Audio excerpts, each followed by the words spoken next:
গত 14ই মে 2026 তারিখে রাজ্যের সমস্ত বিদ্যালয়ের এমসি ডিসলভ করে বিদ্যালয়গুলিতে ডিডিও বসানোর সিদ্ধান্ত নেওয়া হয়েছিল।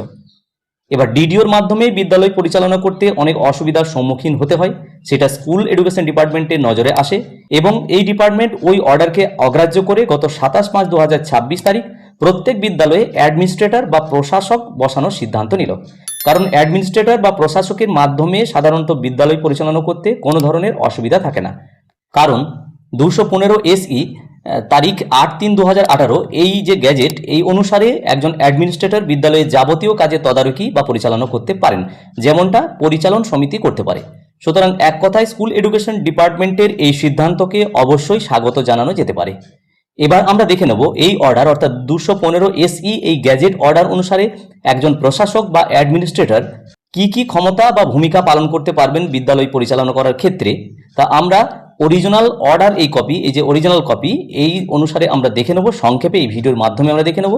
অবশ্যই ভিডিওটি ভালো লাগলে লাইক দেবেন এবং চ্যানেলটি সাবস্ক্রাইব করে রাখবেন এবং স্কুল এডুকেশন ডিপার্টমেন্টের অ্যাডমিনিস্ট্রেটর বসানোর এই যে সিদ্ধান্ত, এই সম্পর্কে আপনার মূল্যবান মতামত কমেন্ট বক্সে অবশ্যই রেখে যাবেন।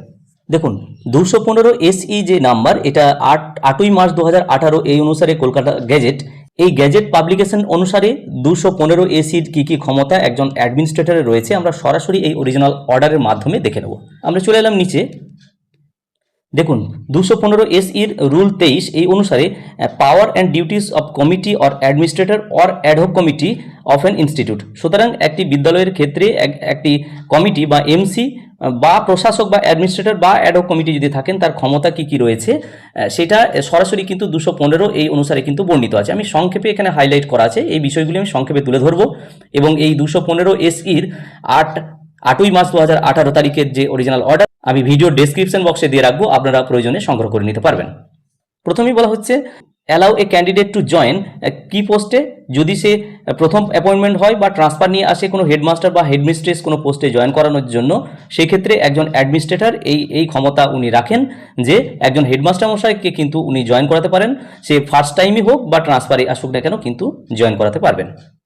বলা হচ্ছে অ্যাপয়েন্টমেন্ট করাতে পারবেন কাদের, প্রায় permission of district inspector of school secondary education অর্থাৎ ডিআইসের পারমিশন অনুসারে teaching non teaching staff against part time vacancy or temporary nature অনুসারে যে সমস্ত পার্ট টাইম ভ্যাকেন্সিতে যদি টিচিং বা নন টিচিং পোস্টে কোনো স্টাফ জয়েন করা বা অ্যাপয়েন্টমেন্ট করার ক্ষেত্র থাকে, সেই ক্ষেত্রে ডিআই অফ স্কুল অর্থাৎ ডিআইসের পারমিশন অনুসারে একজন প্রশাসক বা অ্যাডমিনিস্ট্রেটর এই কাজটি কিন্তু করতে পারেন।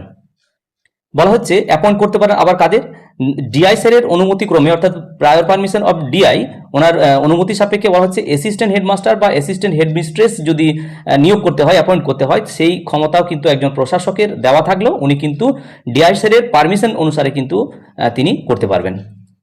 এবার আসছি লিভ স্যাংশনের ব্যাপার। Grant leave as per rules other than casual leave ছাড়া যে ধরনের লিভ সাধারণত এমসি স্যাংশন করে থাকে সমস্ত কাজই কিন্তু উনি করতে পারবেন। Shall be granted by the head of the institute অর্থাৎ head of the institute grant করেছেন সেইটিকে কিন্তু উনি গ্র্যান্ট করতে পারবেন এবং হেডমাস্টারের ক্ষেত্রে যদি প্রেসিডেন্ট করে থাকেন সেটাও কিন্তু করতে পারবেন। সুতরাং একজন প্রশাসক তিনি বা অ্যাডমিনিস্ট্রেটর ক্যাজুয়াল লিভ ছাড়া অন্যান্য যে সমস্ত লিভ মানে স্যাংশন করা যায় এমসিতে সেইগুলো কিন্তু উনি করতে পারবেন। কোনো টিচার যদি বিএড কোর্সে বা ট্রেনিং কোর্সে যায়, তার deputy teacher for valid teachers training course duly approve by NCT অনুমোদিত কোনো ট্রেনিং সেন্টারে একজন টিচার ট্রেনিং করতে গেলে যে টিচার ডিপিউট করা, এটা কিন্তু উনি করতে পারবেন। এনওসি অর্থাৎ নো অবজেকশন সার্টিফিকেট দিতে পারবেন কোনো টিচার বা কোনো এমপ্লয়ি ট্রান্সফারের ক্ষেত্রে যদি আবেদন করে থাকেন, তাহলে তার জন্য যে এনওসি বা নো অবজেকশন সার্টিফিকেট লাগে সেটা কিন্তু প্রেসক্রাইব ম্যানার ওই অনুসারে কিন্তু একজন প্রশাসক দিতে পারবেন। আচ্ছা, এবার বলা হচ্ছে কোনো টিচিং বা নন টিচিং স্টাফের বিরুদ্ধে যদি কোনো মিসকন্ডাক্ট বা এলিগেশন কিছু থাকে, তাহলে সেটা বোর্ডের নজরে অর্থাৎ West Bengal board of secondary এডুকেশনের নজরে নিয়ে আসার জন্য ইন্টিমেশন দিতে পারবেন একজন প্রশাসক, যেটা এমসি করতে পারে। বোর্ডের নজরে ওই বিষয়টি নিয়ে আসার জন্য কিন্তু একজন প্রশাসক কিন্তু এই কাজটি করতে পারবেন।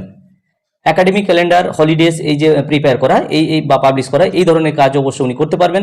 মেনটেন অ্যাকাউন্টস অফ ফান্ড, বিভিন্ন ফান্ডের যে অ্যাকাউন্টস মেনটেন করা, এই সমস্ত কাজগুলি উনি করতে পারবেন। Frame annual report. এবার এখানে বলা হচ্ছে all scheme of development of institute, বিদ্যালয়ে যে ধরনের ডেভেলপমেন্টের কাজ হয়ে থাকে, যেমন safe drinking water, sanitation, separate urinal and latrine for boys and girls, and transgender, এই ধরনের যে কাজগুলো হয়ে থাকে, বা মিড ডে মিলের যে ধরনের কাজ, এই ধরনের ডেভেলপমেন্টের যে কাজ, সেই কাজ ইনস্টিটিউটে এই ধরনের কাজগুলো কিন্তু করার অধিকার একজন প্রশাসক বা অ্যাডমিনিস্ট্রেটরে থাকলো। বলা হচ্ছে 2009-এর যে রাইট টু এডুকেশন অ্যাক্টের যে প্রভিশন, সেগুলোকে অবশ্যই ফলো করার দায়িত্ব ওনার থাকলো। এবার বলা হচ্ছে গভর্নমেন্টের পক্ষ থেকে বা ডিআইএসআর এর পক্ষ থেকে যে সমস্ত, বা বোর্ডের পক্ষ থেকে যে সমস্ত স্পেসিফিক অর্ডার বা জেনারেল অর্ডারগুলো আসে, সেইগুলোকে এক্সিকিউট করা বা বা মান্য করা যে ক্ষেত্র থাকে, সেই কাজগুলো অবশ্যই প্রশাসক সমস্ত কিছু কাজগুলো করতে পারবেন। তারপর বলা হচ্ছে যে ভ্যাকেন্সি স্টেটমেন্ট যে বিষয়টা থাকে, অর্থাৎ ভ্যাকেন্সির বিরুদ্ধে যখন যেটা অ্যারাইজ হবে, সেই রকম ভ্যাকেন্সি অ্যারাইজ হলে সেই ভ্যাকেন্সি যে স্টেটমেন্ট, সেই স্টেটমেন্ট বা রিপোর্ট করার যে বিষয়, সেই কাজগুলো কিন্তু যেমন এমসিতে রেজুলেশন করে করা হয়, একজন প্রশাসক বা অ্যাডমিনিস্ট্রেটরও কিন্তু এই কাজগুলো করতে পারবেন। সুতরাং 215 SE 8/3/2018 অনুসারে যে রুল 23 রুল, এই অনুসারে একজন কমিটি বা অ্যাডমিনিস্ট্রেটর হিসেবে একজন যদি কাজ করেন বা অ্যাডহক কমিটি থাকে, তাহলে সেই ক্ষেত্রে তার পাওয়ার বা ডিউটি কী ধরনের থাকে সেটা সংক্ষেপে এইখানে বর্ণিত আছে। আমি এর পিডিএফটি অবশ্যই ডেসক্রিপশন বক্সে দিয়ে রাখবো, আপনারা সংগ্রহ করে নিতে পারবেন। ভিডিওটি প্রত্যেকে দেখার জন্য ধন্যবাদ। প্রত্যেকে ভালো থাকুন, সুস্থ থাকুন।